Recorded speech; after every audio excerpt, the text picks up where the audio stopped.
अवधूत चिंतन श्री गुरुदेव दत्त श्री स्वामी समर्थ। शारदीय नवरात्र लवकरच संपणार आहे आणि यामुळे आपल्याला घट कधी हलवावा असा प्रश्न पडलेला असतो। आता जे नेहमी घट बसवतात त्यांना बरीच माहिती असते, परंतु जे पहिल्यांदा घट बसवतात किंवा पहिली किंवा दुसरी त्यांची ही वेळ असेल तर त्यांना काही प्रश्न पडलेले असतात की नेमका घट कधी हलवायचा किंवा घटाचे विसर्जन कसे करायचे, नारळ फोडावे की नाही फोडावे, घटाचे साहित्य असते त्याचे नेमके काय करावे आणि जो अखंड दिवा आपल्याकडे 9 दिवसापासून सुरू असतो तो दशमीच्या दिवशी म्हणजे दसऱ्याच्या दिवशी देखील सुरू असतो। मग अशा वेळेस दिवा नेमका काय करायचा किंवा त्याची जी वात उरलेली असते त्याचं काय करायचं, तर संपूर्ण माहिती आपल्या व्हिडिओमध्ये मी सांगणार आहे, त्यामुळे व्हिडिओ शेवटपर्यंत बघा। काय होतं की गावागावामध्ये आणि इतर भागांमध्ये जशी वेगळी पद्धत असते, काही जण नवमीच्या दिवशी घट हलवत असतात तर काही जण दशमीच्या दिवशी म्हणजे दसऱ्याच्या दिवशी घट हलवण्याची पद्धत असते। तुमच्याकडे जी पद्धत आहे त्याच पद्धतीने तुम्ही घट हलवायचा आहे। आता घट कधी हलवायचा, जर तुमच्याकडे नवमीच्या दिवशी घट हलवण्याची पद्धत असेल तर बघा, दसऱ्याच्या दिवशी सकाळी 10:58 नवमी तिथी आहे, म्हणजे 11 तारखेला जी नवमी तिथी लागणार आहे ती नवमी तिथी दुसऱ्या दिवशी म्हणजे दशमीच्या दिवशी सकाळी 10:58 आहे।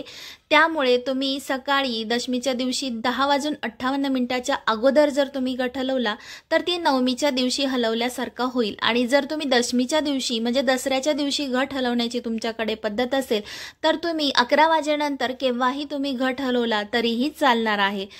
आता घट हलवायच्या आधी नेमके तुम्हाला काय करायचं आहे, म्हणजे नवमी तिथी आली आणि घट हलवला असं नाही करायचंय।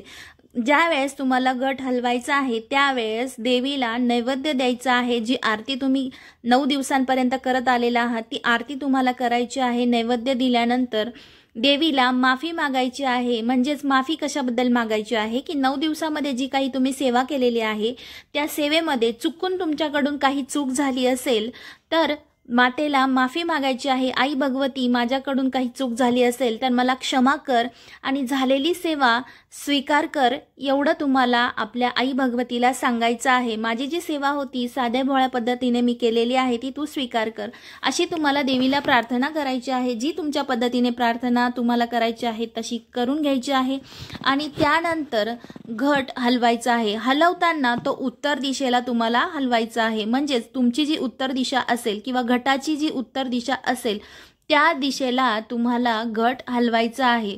घटाचीच उत्तर दिशा तुम्हाला बघायची आहे की कोणती असेल आणि त्या दिशेने ते घट हलवायचे आहे। आता घट कधी हलवायचे आणि कसे ते तुम्हाला समजलं असेल। आता घटाच्या विसर्जनाकडे येऊया।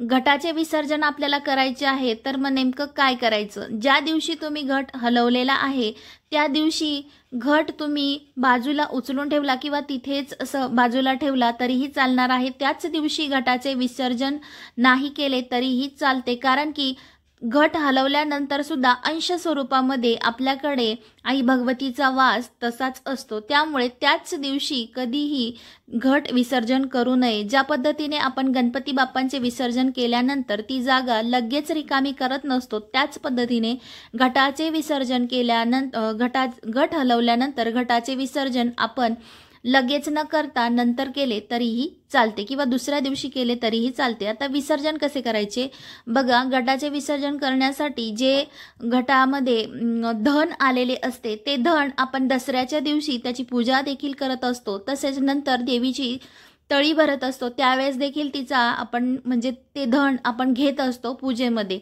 म्हणून ते थोडेसे सांभाळून ठेवायचे आहे। त्याचबरोबर ज्या ठिकाणी तुम्ही घटस्थापना केलेली आहे ती जागा म्हणजेच त्याच्या खाली जी परडी मिळते ती परडी तुम्ही अशी धुवून देखील तुम्हाला लागत असेल तर वापरू शकता किंवा ती तुम्हाला निर्माल्यात द्यायची असेल तरी देऊ शकता किंवा त्याच्यामध्ये थोडीफार माती ठेवून तुम्ही दुसरं काहीही लावू शकता। आणि जो घट आहे म्हणजे ज्यामध्ये आपण पाणी ठेवलेलं असतं त्यामध्ये तुम्ही माती घेऊन किंवा एखादं रोप लावू शकता किंवा पाणी ठेवू शकता, त्याचा वापर तुम्ही तसा करू शकता। त्याचसोबत त्या घटामध्ये जे 1 रुपया आणि सुपारी ठेवलेली असते ते तुम्ही दुसऱ्या पूजेसाठी वापरू शकता। त्याच्या अवतीभोवती जो कलावा बांधलेला असतो तो कलावा तुम्ही हातामध्ये सर्वांच्या हातामध्ये थोडा थोडा बांधायचा आहे आणि जे घटावर तुम्ही नारळ ठेवलेला आहे ते नारळ आता बऱ्याच जणांना प्रश्न असा पडलेला असतो नारळाच्या विषयी की ते नारळ फोडावे की निर्माल्यात द्यावे की नेमकं त्या नारळाचं काय करावं. तर बघा, आपण संपूर्ण 9 दिवस आई भगवतीची सेवा केलेली असते. त्या नारळाला आपण आई भगवतीचं स्वरूप मानलेलं असतं. त्या पद्धतीने त्याच्यावर संपूर्ण सेवा घडलेल्या असतात. एवढे तुम्ही नवचंडीचे पाठ करतात, म्हणजे जे आपण 14 पाठ करत असतो, साक्षात नवचंडीची सेवा आपल्या घरात झालेली असते, ती सगळी त्या नारळावरतीच झालेली असते. मग असे नारळ तुम्ही निर्माल्यात देणार का, हा खूप मोठा प्रश्न आहे. हे आपल्या मनाला सुद्धा पटत नाही. त्यामुळे निर्माल्यात हे नारळ द्यायचे नाहीये. हे प्रसाद म्हणून फोडायचे आहे आणि घरातील सर्वांनी ते प्रसाद म्हणून खायचे आहे. कारण की याच्यावर संपूर्ण सेवा झालेल्या असतात आणि तो प्रसाद सगळ्यांना मिळाला पाहिजे. जे आपल्या घरातले जेवढे व्यक्ती आहेत तेवढ्या सर्वांना हा प्रसाद तुम्ही द्यायचा आहे. हे नारळ तुम्हाला कुठेही निर्माल्यात टाकायचे नाहीये, कोणत्या शेतात लावायचे नाहीये. हे नारळ तुम्हाला प्रसाद म्हणूनच खायचे आहे. आता बघा, नारळ फोडावे की काय करावे हा प्रश्न देखील तुमचा सुटला. मग आता घटाचे बाकीचे साहित्य काय करावे हे देखील मी तुम्हाला सांगितलं. त्याचसोबत घटाला जे तुम्ही काही धन आलेलं असतं ते धन तुम्हाला घरामध्ये तुम्ही तिजोरीत ठेवायचं आहे. थोडंसं तुमच्या देवाऱ्यात ठेवायचं आहे.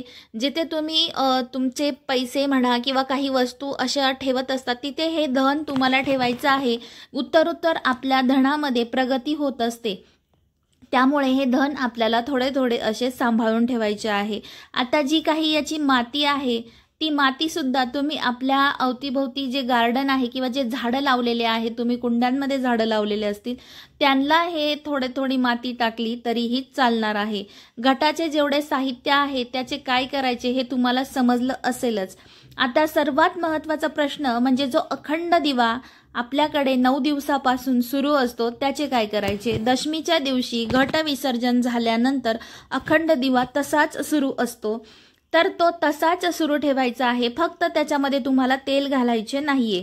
जे तेल उरलेले असेल ते तेल संपेपर्यंत हा अखंड दिवा तुमचा पेटत राहणार आहे. तेल संपल्यानंतर तो आपोआप विझून जातो. विझल्यानंतर जी वात असते ती काय करायची आहे, तर बरेच जण ही वात निर्माल्यात टाकून देत असतात. तर तसे न करता तुम्हाला जर दिव्यासोबत बाहेर तुळशीजवळ जाळता आली तर तशी ती जळू द्यायची आहे. किंवा मग जी तुम्ही आरती करता संध्याकाळची त्या आरतीला ती वात जाळून तुम्ही आरती केली तरीही चालणार आहे, परंतु ती निर्माल्यात तुम्हाला टाकायची नाहीये. तर मग काय करायचं, जे तुमचं आरतीचं भांडं असेल किंवा जो दिवा तुम्ही वापरत नसाल, जो काळा ऑलरेडी झालेला असेल, त्या दिव्यामध्ये ही वात पेटवून आरती केली तरीही चालणार आहे, परंतु ती फेकायची नाहीये. तर तुम्हाला समजलं असेल वातीचं नेमकं काय करायचं आहे. आता घटावरच्या ज्या माळा असतात, ज्या तुम्ही 9 दिवस घातलेल्या असतात, त्या माळा तुम्हाला निर्माल्यात टाकून द्यायच्या आहे. नैवेद्य तुमच्याकडे असेल तर ते गाईला तुम्ही खाऊ घालायचे आहे. गाय असू द्या किंवा कुत्र असू द्या, जो प्राणी आपल्या दरवाजात आलेला आहे त्याला तो नैवेद्य तुम्हाला खाऊ घालायचा आहे. तर घटाचे विसर्जन कसे करायचे तुम्हाला समजलं असेलच. साहित्याचं काय करावं तेही तुम्हाला कळालं असेल. त्याचसोबत जे नारळ, सुपारी वगैरे एखादी पुडी तुम्ही पूजेला ठेवली असेल तर ती तुम्ही दुसऱ्या पूजेला देखील वापरू शकता. त्याच्यामुळे कोणतंच साहित्य तुमचं वाया जात नाही. आणि निर्माल्यात फक्त तुम्हाला जो कचरा वाटतो किंवा जो पालापाचोळा वाटतो तोच तुम्हाला निर्माल्यात द्यायचा असतो. नारळ हे निर्माल्यात द्यायचं नाहीये. तर अशा पद्धतीने तुम्हाला घटाचे विसर्जन करायचे आहे.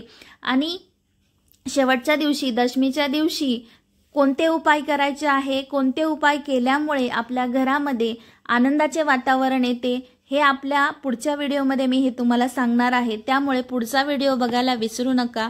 आजचा व्हिडिओ कसा वाटला कमेंट करून नक्कीच सांगा. आणि काही प्रश्न असतील तर नक्की कमेंटमध्ये विचारा. मी त्याचे प्रश्नांचे उत्तर द्यायचा नक्की प्रयत्न करेल. पुन्हा भेटूया अशाच एका नवीन व्हिडिओसोबत. तोपर्यंत सर्वांना श्री स्वामी समर्थ.